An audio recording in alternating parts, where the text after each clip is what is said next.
साथ आने की बात हो गई, गठबंधन की बात हो गई, तो सीटों का भी मसला कोई बड़ा नहीं है। और न केवल सीटों का मसला, और प्रदेशों में जब चुनाव होगा तब बात आएगी। आप तो इस बात की भी चिंता करेंगे कि यूपी में क्या होगा। तो हमें उम्मीद है कि गठबंधन जब हो गया है तो सीटों का बंटवारा कोई बड़ी बात नहीं है। सरकार के पक्ष में गुणगान करते हैं, वही कह रहे थे कि किसने ऐसी बुद्धि दे दी कि समाजवादियों को रोक दिया। तो ये किस वजह से रोका गया? कहीं ऐसा तो नहीं कुछ ताकतें ये हों कि समाजवादी पार्टी और मजबूत हो जाए? कहीं समाजवादी पार्टी को मजबूत बनाने के लिए तो नहीं रोका इन्होंने। आज भी अगर हम उस रास्ते पे चलें, उन सिद्धांतों पे चलें, तो समाज की तमाम समस्याओं का समाधान हो सकता है। जो गैर बराबरी आज है, आर्थिक गैर बराबरी, सामाजिक गैर बराबरी और राजनीतिक गैर बराबरी, अगर कोई खत्म कर सकता है तो वो लोहिया के सिद्धांत, नेताजी का संघर्ष, उसी का संकल्प हर साल हम लोग लेते हैं और कोशिश करते हैं कि समाजवादी पार्टी आम लोगों के बीच और जनता के बीच में ज्यादा से ज्यादा पहुंचे। बड़ा प्रोटेस्ट हुआ है, आप लोग अंदर गए हैं सर, इस पर क्या कहेंगे? देखिए, वो प्रोटेस्ट नहीं था, वो सरकार प्रोटेस्ट कराना चाहती है। सरकार की नीयत क्या है आप ये सोचिए।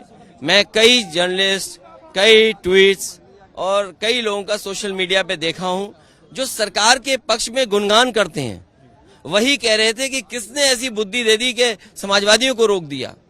तो ये किस वजह से रोका गया? कहीं ऐसा तो नहीं कुछ ताकतें ये हों कि समाजवादी पार्टी और मजबूत हो जाए?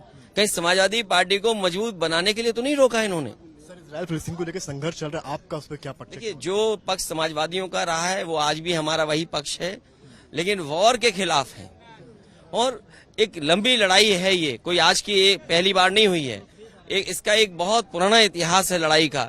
इसलिए उन चीजों में हम न पड़ते हुए, जो समाजवादियों का पहले सिद्धांत था कि किसी के साथ अन्याय न हो, उसी पक्ष में आज भी हम हैं। थोड़ा सा आखिरी सवाल सर, स्टेट इलेक्शंस की डेट्स आ गई हैं, कितनी तैयारी आप लोग की और कांग्रेस के साथ क्या?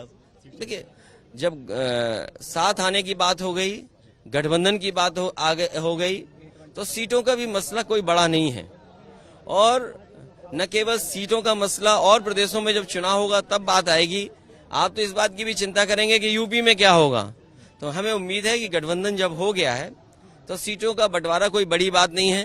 बीजेपी को घबराहट है कि बीजेपी का सफाया होता जा रहा है, क्योंकि बीजेपी के पास दिखाने को कुछ नहीं है। सोचो, लोक नायक जयप्रकाश जी की प्रतिमा को इस तरीके से ढकना, पॉलिथीन से ढकना, टीन शेड लगाना, गेट बंद कर देना, गेट पे ताला लगा देना, पुलिस फोर्स लगा देना, अधिकारियों को तैनात कर देना। क्या नीयत थी इनकी?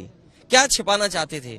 ये सबसे ऊंची बनी बिल्डिंग या वो ऊंची बनी बिल्डिंग पुलिस के हेडक्वार्टर, अभी कुछ दिन पहले आपने एयरफोर्स के प्लेन्स को और हेलीकॉप्टर्स को मंडराते देखा था आसमान में। अरे हिम्मत तो मुख्यमंत्री जी में ये होनी चाहिए कि जो हेलीपैड है उसमें उतर जाए खुद। क्यों एयरफोर्स का सहारा ले रहे हैं आप, दिखाने के लिए कि हाँ, हम सुरक्षा के समय पर इन बिल्डिंगों पर सुरक्षित उतर सकते हैं, या सुरक्षा देकर के उन लोगों को जो बिल्डिंग में फंसे होंगे उन्हें निकाल देंगे।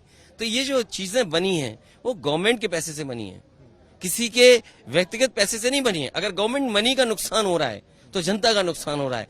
ये बीजेपी के लोगों ने समाजवादी म्यूजियम, जेपीएनआईसी को बर्बाद किया है, गोमती रिवर फ्रंट को बर्बाद किया है। ये उतने ही दोषी हैं जितने होने चाहिए कि किसी काम को खराब करने के लिए।